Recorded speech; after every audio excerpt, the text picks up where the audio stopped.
When winter hits, surfaces become icy fast. But before you grab that bag of ice melts, it's important to know which ones work best. Let's look at the chemistry behind three popular types of ice melts: calcium chloride, sodium chloride, and magnesium chloride.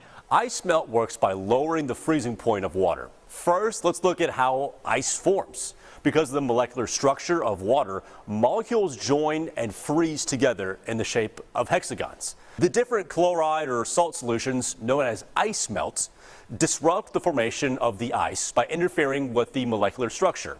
Rock salt, or sodium chloride, which is the most familiar type of rock salt, is effective up to 15 degrees Fahrenheit. Another type of ice melt used is called calcium chloride, and it becomes necessary because it can melt or prevent ice from forming down to negative 25 degrees. Not only does it provide melting power down to bitterly cold temperatures, but it also has a special reaction that occurs called an exothermic reaction that causes the temperature near the ice melt to increase. Let's see this reaction happen in real life. So I have 3 cups of water and 3 types of salt or chloride solutions. I'm going to add each type of salt to the water and take its temperature and watch what happens. First up, sodium chloride, which is regular salt.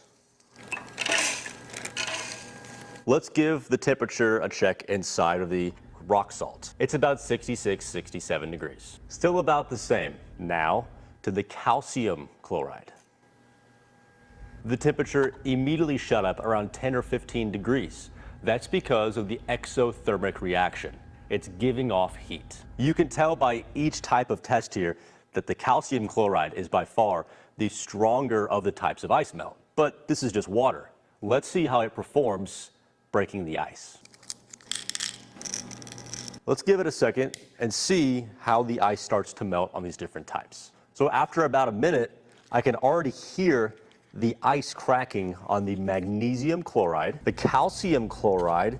The beads, a lot of them have already started to be ingrained in the ice because of that exothermic reaction. The rock salts, it started to melt away, but no cracking and just really not as good of a melting power. So what does all this tell us? If you just have a regular snowy driveway and temperatures are staying above 15 degrees, rock salt works just fine.